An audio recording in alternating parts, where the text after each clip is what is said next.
Hi ಸ್ನೇಹಿತರೆ, ನೀವು ನೋಡ್ತಾ ಇರೋ ಆನೆ ಹೆಸರು ಶ್ರೀಕಂಠ ಅಂತ. ಇದಿರೋದು ಮತ್ತಿಗೂಡಲ್ಲಿ. ಇವನ ಪೂರ್ತಿ ಹೆಸರು ಶ್ರೀಕಂಠ ದತ್ತ ಒಡೆಯ ಅಂತ. ಈ ಹೆಸರು ಏನಕ್ಕೆ ಇಟ್ಟಿದ್ದಾರೆ ಅಂದರೆ 2014ರಲ್ಲಿ ನಮ್ಮ ಮೈಸೂರಿನ ರಾಜರಾದಂಥ ಶ್ರೀಕಂಠ ದತ್ತ ಒಡೆಯವರು ತೀರಿಕೊಂಡಾಗ ಈ ಆನೆ ಕ್ಯಾಪ್ಚರ್ ಮಾಡಲಾಗಿತ್ತು ಹಾಸನ ಸಕಲೇಶಪುರ ವಿಭಾಗದಲ್ಲಿ. ಆದ್ದರಿಂದ ಇವನಿಗೆ ಶ್ರೀಕಂಠ ದತ್ತ ಒಡೆಯ ಅಂತ ಹೆಸರಿಸಿದ್ದಾರೆ. ಇವನು ನೋಡೋಕ್ಕೆ ಸಕ್ಕತ್ತಾಗಿದ್ದಾನೆ, ಒಳ್ಳೆ ವೆಯ್ಟು. ಹಿಡಿದಾಗ 5,500 6 ಸಾವಿರ kg ತನಕ ಇದ್ದ ಅಂತ ಹೇಳ್ತಾರೆ.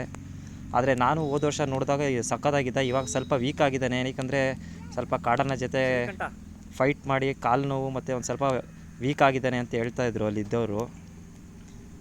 ಅಭಿಮನ್ಯು ಹಿಡ್ದಿರೋ ಆನೆಯಲ್ಲಿ ಇವನು ಮತ್ತು ನಮ್ಮ ರೌಡಿ ರಂಗ ಎರಡು ಆನೆಗಳೇ ತುಂಬ ಟಕ್ಕರ್ ಕೊಟ್ಟಿದ್ದು ನಮ್ಮ ಅಭಿಮನ್ಯುಗೆ. ವಸಂತಣ್ಣ ಅವ್ರ ಪ್ರಕಾರ ಅವ್ರು ಹೇಳಿದ್ದು, ಈ 2 ಆನೆ ಸಿಕ್ಕಾಬಟ್ಟೆ ಫೈಟ್ ಕೊಡ್ತಂತೆ ಅದ್ರ ಹಿಡ್ದಿರೋ ಆನೆಗಳಲ್ಲಿ.